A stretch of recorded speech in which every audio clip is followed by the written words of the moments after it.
Okay అండి, మనకి ఎన్నికలు రాబోతున్నాయి. సో నెక్స్ట్ సీఎంగా ఎవరిని అనుకుంటున్నారు మీరు? ఎవరు గెలుస్తారని ఎక్స్పెక్ట్ చేస్తారు? చంద్రబాబు నాయుడు గారు పిలుస్తారు. చంద్రబాబు గారు. ఎందుకు చంద్రబాబు గారు గెలుస్తారనుకుంటున్నారు? ఎందుకంటే ముందుకంతా ఇప్పుడు చాలా బాగా చేశారు ఆయన. మేము బీచ్లో కూర్చున్నామంటే ఆయన డెవలప్ చేసిన బట్టే మేము వచ్చాం. ఫస్ట్ వచ్చేటప్పుడు కొంచెం కూర్చొని వెళ్ళిపోవడం కానీ అంత డెవలప్మెంట్ ఏం లేదు. ఆయన ఏదైనా చేయాలనుకుంటే ఏదైనా సరే ఆయన అనుకుంటే చేస్తారు. లేట్ అయినా జనాలకు చేస్తారు. పేదవాళ్ళకి కూడా అన్నీ బాగున్నాయి. మాకు తెలిసిన, మేము చదువుకోలేదు, తక్కువ చదువుకున్నాము. మాకు తెలిసింది మేము టీవీ చూసిన కాడి నుంచి చెప్తున్నాను. నేను టీవీ ఎప్పుడు 24 గంటలు న్యూస్ చూస్తాను. టీవీనైనా అది చూస్తాను. దాన్ని బట్టి ఏంటంటే నాకు ఆయన చేసిన పథకాలు ఏంటి ఏవైనా సరే నాకు నచ్చుతాయి. ఆయన ఏదైనా చేయాలనుకుంటే సంకల్పం ఉంటే ఆయన లేట్ అయినా చేస్తారు. ఇంకొకరు ఉన్నారంటే వదలగొట్టడం తప్ప ఇంకోటి ఏమీ చేయరండి. ఏదైనా చేసిన తర్వాత మాట్లాడితే అది బాగుంటుంది. మాకు అతని మీద ఎక్కువ ఇది ఉందన్నమాట, చేస్తారని మేము అనుకుంటున్నాం. అయితే అభివృద్ధి విషయంలో చంద్రబాబు బాగా చేశారు అంటున్నారు. ఓకే, చాలా పథకాలను ప్రవేశపెట్టారు.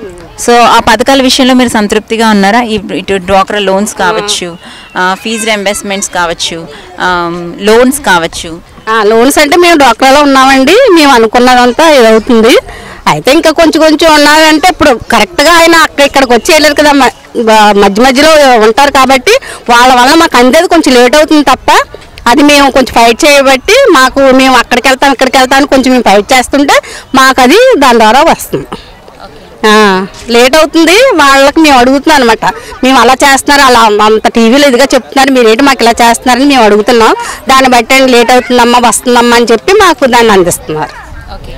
అంటే రాజశేఖర రెడ్డి ఉన్న టైంలో కూడా చాలా సంక్షేమ పథకాలు వచ్చాయి. 108 ఒకటి కావచ్చు, సో పిల్లల ఫీజు రియంబర్స్మెంట్స్ కావచ్చు, అవి చాలా చక్కగా అమలయ్యాయి. సో ఈసారి జగన్కి కొత్తగా అవకాశం ఇద్దామని కొందరు అంటున్నారు. ఆ అభిప్రాయం పట్ల మీరేమంటారు? అంటే మరి ఆయన ఉన్నప్పుడు మా వయసు అంటే అండి, ఆయన నేను చూసిన బట్టి చూస్తే ఆయన హయాంలో అంతా బాగానే ఉందండి రాజశేఖర ఆయన.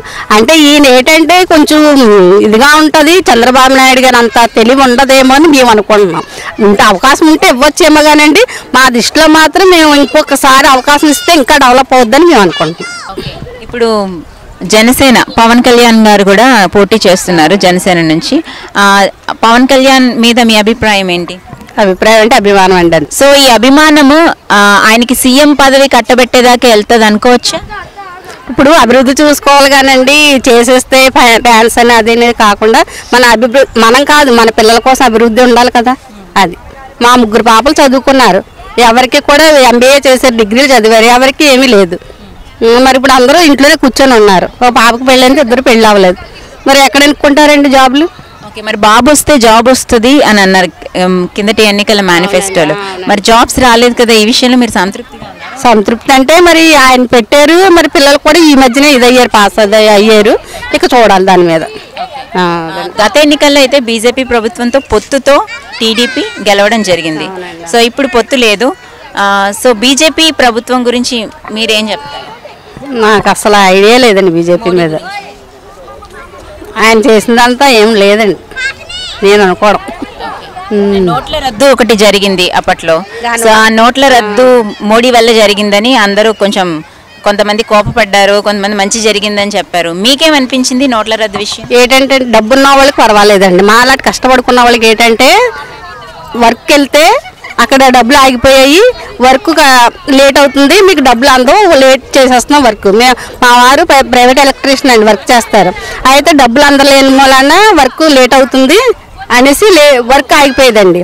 మేము కష్టపడుకున్న వాళ్ళు మేము ఎలా బతుకుతామండి? మరి దానివల్ల కొంచెం నష్టపోవడం. If you like the video, please like us and subscribe Tollywood Nagar.